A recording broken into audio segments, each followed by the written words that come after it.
কালকে সারাটা রাত যেভাবে পার করেছি প্রচুর ভয়ে আর আতঙ্কে, তার জন্য সারা রাত ঘুমাতে পারিনি। ভোরবেলার দিকে একটু চোখটা লেগে এসেছিল, আর ঘুম থেকে উঠতে উঠতে 8:30 বেজে গেছে, যার জন্য এখন পর্যন্ত কোনো কাজ কাম হয়নি। সমস্ত কাজ করে রয়েছে, ঘর মোছা, পুজো দেওয়া, কিচ্ছু হয়নি। তো ফ্রেশ হয়ে প্রথমে ভাবলাম যে আগে খাবারের ব্যবস্থা করি, ওইগুলো আস্তে ধীরে পরে করা যাবে। তো ওইদিকে চুলাই হচ্ছে চাল ধুয়ে দিলাম, চাল ধুয়ে দিয়েছি, এখনও চুলাটা জ্বালাইনি। আর অনেক থালা বাসনও ছিল জমা, সেগুলো পরিষ্কার করলাম, রান্নাঘরটাও পরিষ্কার করলাম, করে এখন চুলাটা জ্বালিয়ে দিব। ভাবলাম যে আগে ভিডিওটা শুরু করি, না হলে চুলার একটা যে আওয়াজ আছে সেই আওয়াজে ভয়েসটা খুব কম শোনা যায়।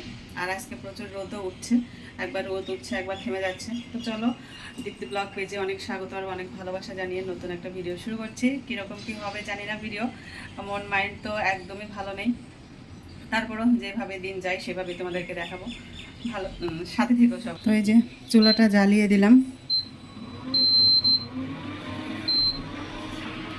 আর এদিকে নিয়ে আসছিল কতগুলো ডিম কালকে, তো সেইগুলো ধোয়া হয়েছিল না, আজকে ভালো করে সাবান দিয়ে ধুয়ে নিলাম।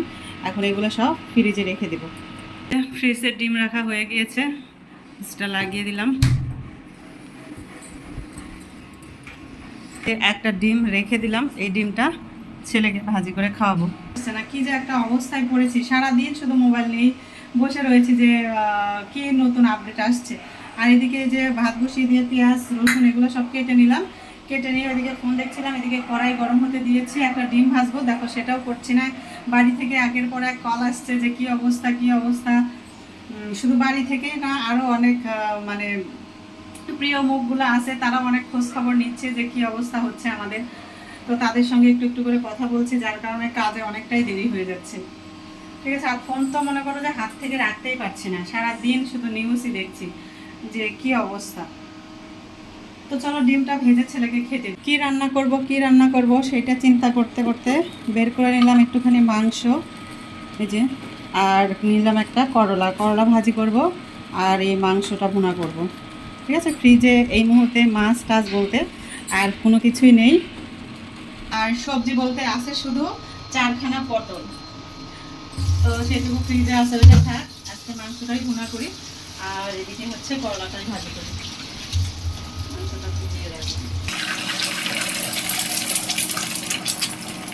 ভাত খেতে দিয়ে করলাটা ভাজি করে নিলাম, আর এইদিকে এই যে মাংসটার মশলা কষিয়ে মাংসটা দিয়ে কষিয়ে নিচ্ছে। এখন একটু একটা আলু কেটে দিব।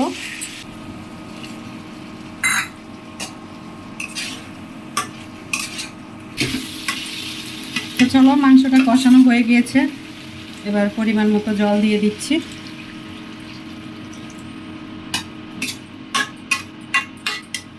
ওটা দিয়ে দিই, চুলার হিটটা এর একটু বাড়ায় দিই।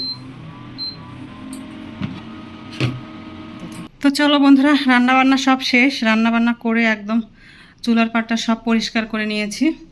আর দেখো রান্না করার পর কেমন হলো তোমাদেরকে একটু দেখিয়ে দিই। এই যে মাংস, আর এই হলো করলা ভাজা। চলো, ঘর দুয়ারে মোছা শেষ, এবার স্নান করে ফেলি। বলছে কি মামনি, আমরা কি আজকে পোলাও মাংস খাবো? তোমার গায়ে থেকে কেমন পোলাও পোলাও গন্ধ বেরোচ্ছে।